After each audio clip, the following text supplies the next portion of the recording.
Hello and welcome back to another video, guys. Now that's right, today we're back for another movie review. This is the third one in a row, so my next video I'll try and mix it up a bit for you guys. But there was a big brand new release today, so I had to come on here and talk about it. And I'm really excited to talk about this one, and that is the new Disney Plus streaming film, Luca. So Luca, of course, is Disney Pixar. This is the third film now which has more or less gone straight to streaming. Onward did get a cinema release, but that was right as the pandemic was hitting, so they then put that straight onto Disney Plus. And all of them have been for free, which is mind-boggling to me. Onward I've sort of get, they sort of had to have a little bit of leeway with that one. But Soul and Luca have been two genuinely great movies which we've got for free. But Disney are making you pay for other things like Raya and the Last Dragon, which I really enjoyed, don't get me wrong. They made you pay for Mulan, that absolute piece of turd, and yet these ones are coming to us for free. I am pleased I didn't pay for Mulan, that's all I'm gonna say, because wow, guys, this movie is so good. It's free. Just go watch it. It's brilliant. It's considering they're not making you pay anything. It's fantastic. This movie absolutely wowed me. So this film is directed by Enrico Casarosa. They're butchering it probably. It stars a bunch of actors who I've never heard of before. A lot of younger actors and stuff. The only people in this that I actually knew of was Maya Rudolph and, of course, Mr. Sacha Baron Cohen, who doesn't have a very big part at all. So if you're a Sacha Baron Cohen fan, you're not going to hear him for long. I say here because it's animation.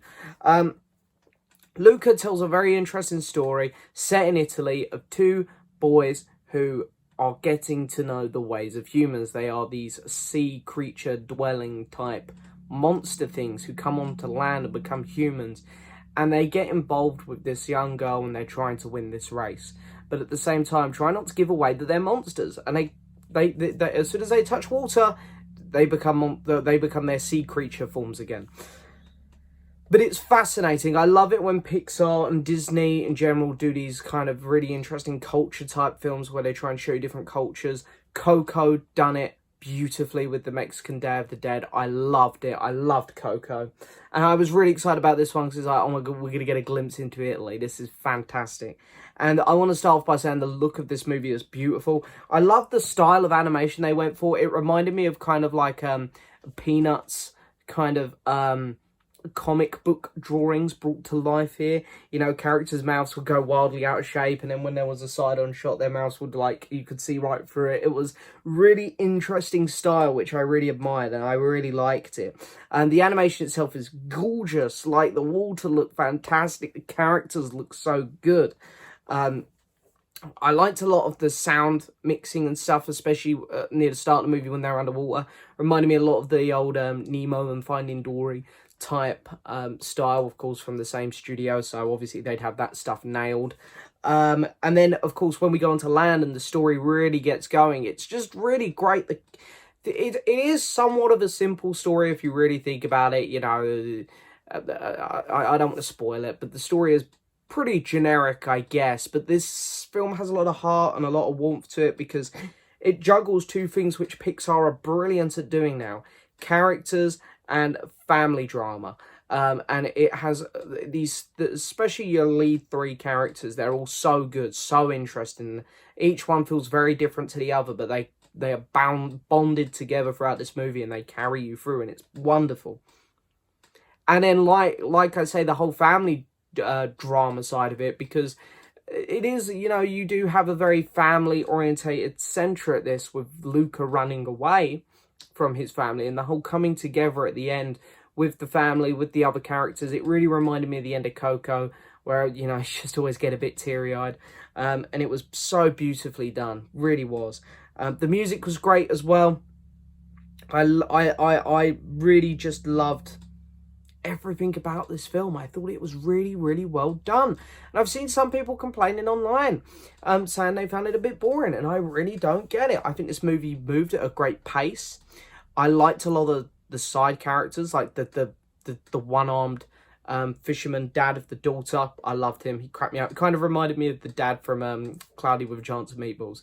And I'm not just saying that because of a moustache, but genuinely his mannerisms and stuff reminded me of that, and I really like that. I guess the villain, the antagonist character, was maybe a little bit over the top at times, but he served his purpose for the story, and I think it works really well. And yeah, I also want to say how much I actually really like the design of the sea creatures, because sometimes Disney can miss the mark on that sort of stuff a little bit. We just had Raya and the Last Dragon. I wasn't a big fan of the design of the dragon, but here, the sea monsters side of them, I actually almost feel a bit bad calling them the sea monsters because they're such likeable characters, but the sea versions of them I really, really enjoyed. I thought they looked great. So yeah, Luca, wow, Pixar, well done, 2 in a row. This was really good. I'm not sure if I preferred it more than Soul. I think it's definitely going to be more rewatchable than Soul, but I think Soul might be the better film slightly. But Pixar, you've had 2 back-to-back now, which have been great. I'm actually not sure what's next off the top of my head. But I'm really, this studio, I'm so pleased it got out of its little lump, because it had a little bit of a slump there with Cars 2, Brave, Monsters University, The Good Dinosaur. It had a slump there, Pixar. I'm really pleased that they've sort of pulled themselves back out. Coco was so good. Incredibles 2 and Toy Story 4 were also entertaining, follow-on films. Onward, yeah, I wasn't big on Onward, but now Soul and Luca back-to-back. Wow, Pixar, I'm so happy. You're doing me wonders. What am I going to give this film out of 10? I'm going to give this film an 8.5. That's right, Luca gets an 8.5. I think at the minute, this could be my film of the year at the minute. Genuinely. We're only halfway through the year, so there's going to be more films that come out.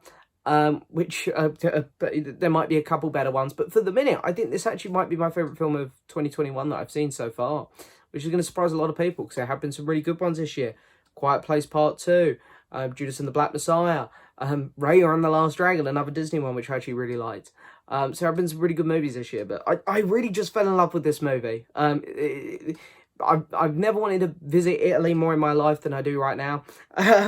It's beautiful. It's a beautiful movie. And I really don't have many complaints about it. I really don't. I think they done a great job with this film. So yeah, Luca, guys, have you seen it? If you have, let me know in the comments below what you thought of it.